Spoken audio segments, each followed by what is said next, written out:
चलो कभी कभी दिया रहेगा sinking fund on the machine. अब सिंकिंग फंड तो मान लेना, सिंकिंग फंड रिजर्व होता है, ओनली सिंकिंग फंड था रिजर्व था, लेकिन सिंकिंग फंड ऑन मशीनरी या सिंकिंग फंड ऑन फर्नीचर तो इसी एसेट पे आया, तो ओनली सिंकिंग फंड रिजर्व है, लेकिन sinking fund on that particular आपको एसेट दिया रहेगा, मशीन बिल्डिंग फर्नीचर जो भी है, इसका मतलब होता है प्रोविजन फॉर डेप्रिसिएशन है वो। Sinking fund on any particular assets जब दिया रहेगा तो फिर वो रिजर्व नहीं है, वो क्या है, प्रोविजन फॉर डेप्रिसिएशन है। सिंकिंग फंड ऑन फर्नीचर तो मतलब provision for depreciation on furniture. Sinking fund on building fund, provision for depreciation on building. ऐसा खाली सिंकिंग फंड होता है तो रिजर्व एंड सरप्लस, और sinking fund on that particular assets दिया रहेगा, ओके, तो मतलब प्रोविजन फॉर डेप्रिसिएशन दिया हुआ है। और ये तो क्या प्रोविजन फॉर डेप्रिसिएशन है। और जब भी सिंकिंग फंड दिया था किसी एसेट्स का, तो इसका मतलब उस कंपनी को डेप्रिसिएशन चार्ज करना है under the SLM method. SLM क्या था, straight line method. OCM organisation of commerce and management में बोलना, ओरिजिनल कॉस्ट मेथड, और FIM fix installment method. Short form है, आप लोग इसको शॉर्ट फॉर्म करते हो। ये था straight line method, straight line method. OCM original cost method, और एक है fix installment method.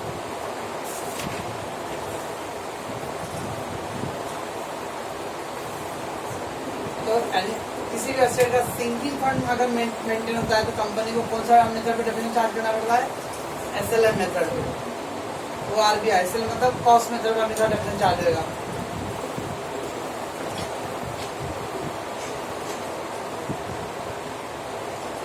Sinking fund on any particular assets, वो सिंकिंग फंड एसेट का दिया, इसका मतलब क्या है, प्रोविजन फॉर डेप्रिसिएशन मशीनरी। और क्या इम्पोर्टेंट इसके अंदर, इस मेथड जब किसी एसेट का सिंकिंग में मेंटेन होता है तो डेप्रिसिएशन कौन से अमाउंट पे चार्ज करना पड़ता है, कॉस्ट अमाउंट पे, यानी SLM मेथड पे, या ओरिजिनल कॉस्ट बोलो, या वो वर्ड, तीन वर्ड का मतलब एक ही है। एसेट्स का सिंकिंग फंड में डेप्रिसिएशन हमेशा कॉस्ट प्राइस पे आता है। और आप समझने लिख सकते हो, depreciation always charge on, depreciation always charge on cost price. इस मेथड में डेप्रिसिएशन हमेशा कौन से मेथड पे चार्ज होता है, कॉस्ट प्राइस पे।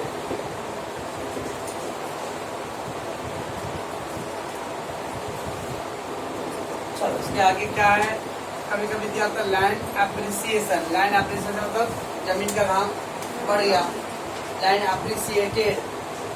मान लो अगर ओपनिंग वैल्यू जमीन का दिया लैंड का प्राइस 2 लाख और रीवैल्यू किया, रीवैल्यू मतलब न्यू वैल्यू किया 3 लाख, मतलब 1 लाख बढ़ गया ना। ओपनिंग वैल्यू था 2 लाख लैंड का प्राइस और रीवैल्यू किया तो 3 लाख हो गया, 1 लाख बढ़ गया। अभी 1 लाख को बढ़ गया तो अपने लिए क्या है, प्रॉफिट है। जमीन का दाम असेट्स का दाम बढ़ रहा है, एक कैपिटल प्रॉफिट बोलते हैं इसको हम लोग। ये प्रॉफिट एंड लॉस पे नहीं जाएगा, add to the capital reserve, इसको बोलते हैं कैपिटल प्रॉफिट। और कैपिटल प्रॉफिट रोज नहीं होता है, सब ईयर, इसको कैपिटल रिजर्व बनाना पड़ता है। जो रेगुलर प्रॉफिट होता है वो प्रॉफिट एंड लॉस में जाता है, तो add to the capital reserve. और सेकेंडली कहाँ शो करेंगे उसको, एडजस्टमेंट है, 2 इफेक्ट डालना पड़ेगा। तो 1 इफेक्ट हो गया additional to add to the capital reserve, और दूसरा ग्रॉस ब्लॉक में एक आएगा column additional column. Gross block में पहला कॉलम था ओपनिंग, फिर एडिशनल, फिर डिडक्शन, फिर टोटल, क्लोजिंग। तो जब कैपिटल एसेट अप्रिसिएट हो रहा है तो अप्रिसिएट मतलब प्रॉफिट, देखो प्रॉफिट लॉस में डालना है, कहाँ डालना है, कैपिटल रिजर्व में डालना है। Why, because this profit is a capital profit. Capital profit मतलब जो रूटीन और रेगुलर नहीं होता, फ्रिक्वेंट नहीं होता है, ये वंस इन अ वाइल है। और सेकेंडली 1 लाख का दूसरा इफेक्ट कहाँ लेंगे, ग्रॉस ब्लॉक के कौन से कॉलम में, एडिशनल कॉलम। ओके, एक कभी कभी अभी ऑब्जेक्टिव टाइप है तो उसमें डेप्रिसिएशन ऑन एसएलएम मेथड। अब एसएलएम मतलब स्ट्रेट लाइन मेथड, तो उसमें किसका आता है, कॉस्ट प्राइस का आता है। अब कॉस्ट प्राइस अगर मान लो जो बॉक्स दिया उसमें कॉस्ट प्राइस क्या आ रहेगा, जो ग्रॉस ब्लॉक होता है उसके बोलते हैं लोग कॉस्ट प्राइस, ग्रॉस ब्लॉक के बोलते हैं लोग कॉस्ट प्राइस। तो जब डेप्रिसिएशन एसएलएम मेथड रहेगा तो जो ओपनिंग ग्रॉस ब्लॉक रहेगा उस पर 2.5% अप्लाई कर देंगे। एक ओपनिंग ग्रॉस ब्लॉक कितना अमाउंट है, 2 लाख, 2 लाख का 10%। लेकिन depreciation on the WDV method रहेगा, रिटन डाउन वैल्यू मेथड, तब क्या करने हैं, opening gross block minus last year का डेप्रिसिएशन माइनस करके जो बैलेंस आएगा, मान लो ओपनिंग ग्रॉस ब्लॉक है 2 लाख, लास्ट ईयर का डेप्रिसिएशन 40,000, तो 2 लाख माइनस 40,000 1,60,000, 1,60,000 को % अप्लाई होगा। एसएलएम मेथड रहेगा तो डायरेक्ट ग्रॉस ब्लॉक पे अप्लाई होगा, और अगर WDV मेथड रहेगा तो ग्रॉस ब्लॉक में से वो लास्ट ईयर का डेप्रिसिएशन लेस करके जो अमाउंट है उसके ऊपर निकालेंगे। ठीक है, ये था ऑब्जेक्टिव रिलेटेड। अब 2 पॉइंट में अपना एक ग्रॉस ब्लॉक का फॉर्मूला बनाना है, और एक क्या है रिजर्व्स का, मैंने बोला था कल एप्रोप्रिएशन, और बोला था ना पोर्शन एप्रोप्रिएशन होल्ड करने बोला था। अगर जो फिक्स एसेट का नोट कैसे बनता है, पहला पर्टिकुलर मतलब मशीन फर्नीचर जो डिटेल है वो डालेंगे। तो ये 3 पार्ट है, पहला gross block, depreciation and net block, gross block, depreciation and net block. अब ग्रॉस ब्लॉक के अंदर 4 कॉलम है, डेप्रिसिएशन में 4 कॉलम है, तो इसका टोटल 10 कॉलम लगेगा। जैसे 4 इसके अंदर 4 से 8, और वो एक नेट ब्लॉक और एक पर्टिकुलर, टोटल 10 कॉलम। अब सुनो, ग्रॉस ब्लॉक का मतलब कभी भी आपने आपको कुछ वर्ड दे, ग्रॉस ब्लॉक मतलब कॉस्ट का, ग्रॉस ब्लॉक का मतलब था कॉस्ट, और नेट ब्लॉक का मतलब था WDV, closing WDV, closing WDV। Gross block means cost and the net block means closing WDV। अब क्या है, ग्रॉस ब्लॉक ओपनिंग बैलेंस यानी जो लास्ट ईयर का रहेगा सेट्स, ठीक है ना, carry forward from the last year से जो असेट आया रहेगा। बोला था इससे पहले क्या, लास्ट ईयर का जो बैलेंस शीट है इस साल के लिए ओपनिंग हो जाएगा। एडिशन मतलब परचेज या एप्रिसिएशन। अगर लाइन एप्रिसिएशन का भी एक पॉइंट लिखे, जस्ट प्रीवियस लाइन में है उसमें 1 लाख आप तो एक पॉइंट लिखे ना, ग्रॉस ब्लॉक एडिशनल कॉलम, तो या तो परचेज कुछ किया है एक्स्ट्रा या फिर एप्रिसिएशन, वो इसके अंदर आएगा। डिडक्शन मतलब वो इनकम टैक्स का डिडक्शन नहीं, वो मुझे अपनी डिडक्शन देगा गवर्नमेंट। डिडक्शन मतलब सेल, अगर कोई एसेट बेचा रहेगा उसका डिटेल लिखते हैं डिडक्शन में। ओपनिंग बैलेंस यानी up to the last year का जो एसेट था वो। एडिशन मतलब कुछ इस साल परचेज क्या, न्यूली परचेज, ओके ना, आप इस परचेज करंट ईयर में, आप purchase of in current year, तो करंट ईयर कुछ परचेज क्या रहेगा वो सब लिखेंगे।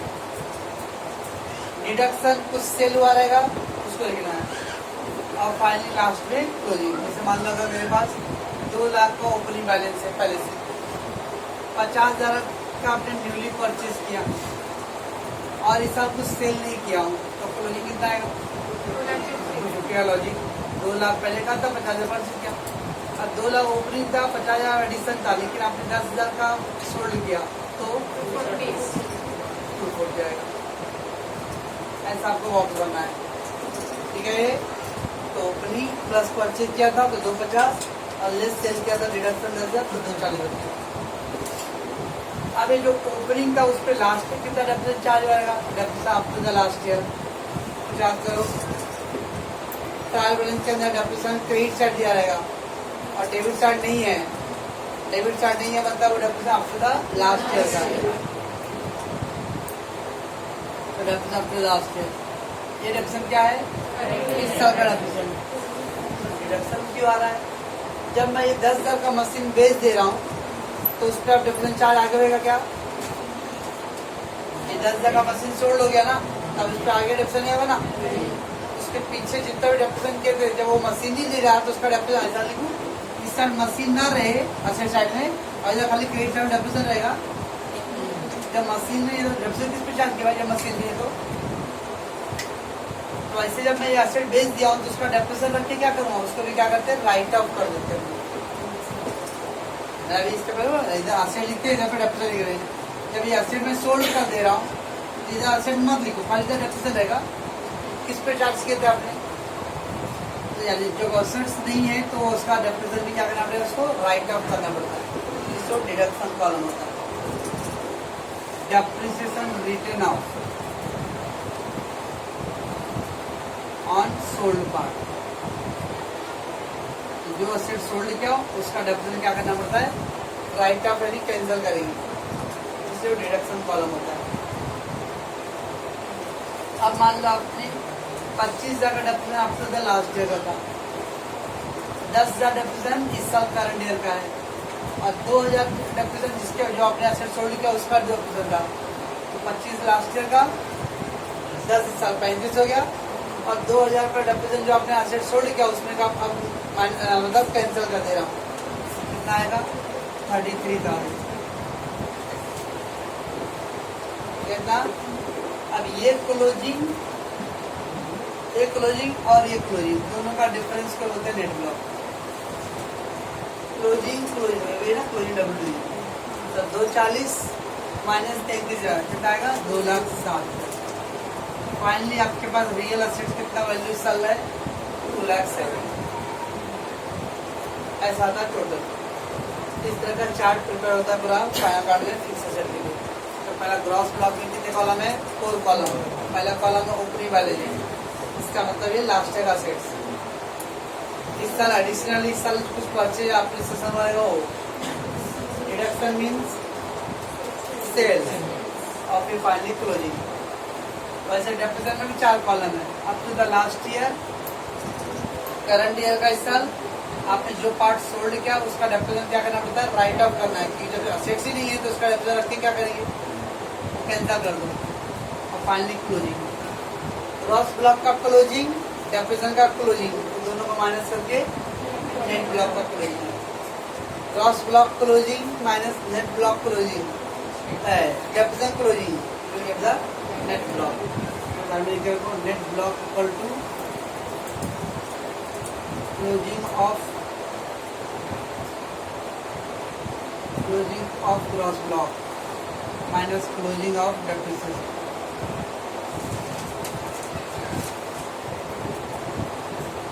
तो नेट ब्लॉक का आंसर होता है closing gross block minus closing depreciation.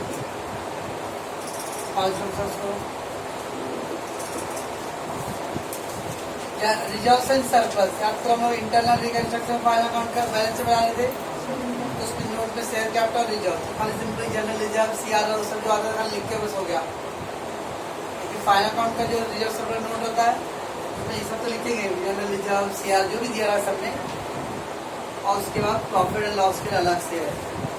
Profit loss credit balance क्या होगी, रिजर्व है, लेकिन उसका अलग से नोट लिखना है उसके अंदर ही। रिजर्व सरप्लस में पहले जनरल रिजर्व सीआरआर जो दिया वो पहले कर लेने हैं, पहले लिखेंगे, उसके बाद फिर प्रॉफिट लॉस का हेडिंग डालने हैं। In that profit loss account first opening balance and then add current year profit, जो अपना प्रॉफिट लॉस का फॉर्मूला में लास्ट लाइन में क्या था, नेट प्रॉफिट आफ्टर टैक्स और प्रॉफिट लिखेंगे, opening balance plus net profit after tax current year profit add करना, और उसके नीचे less allocation and appropriation, interim dividend, propose dividend. अब कल मैंने ट्रांसफर टू रिजर्व का एडजस्टमेंट लिखा था, और वहाँ पर ही ऐसे लिखा था एलोकेशन एंड अप्रोप्रिएशन लिखा था। एक तो बोला था एड टू रिस्पेक्टिव रिजर्व, और दूसरा एलोकेशन एंड अप्रोप्रिएशन। मिला कहीं पे किसी को एडजस्टमेंट नंबर? हाँ बोल दे कि कौन सा एडजस्टमेंट नंबर, नहीं चूरन देते थे होगा, देखा सिंह ऐसा करते जो सिंह निकल जाएगा। एडजस्टमेंट 3 है,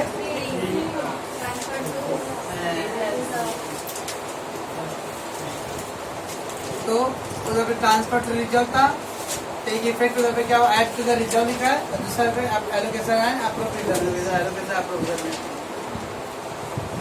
तो रिजर्व सर्कुलर का एंड में आपके जो रेस्ट ऑफ ऑल रिजर्व वो लिखो, and profit loss account credit balance.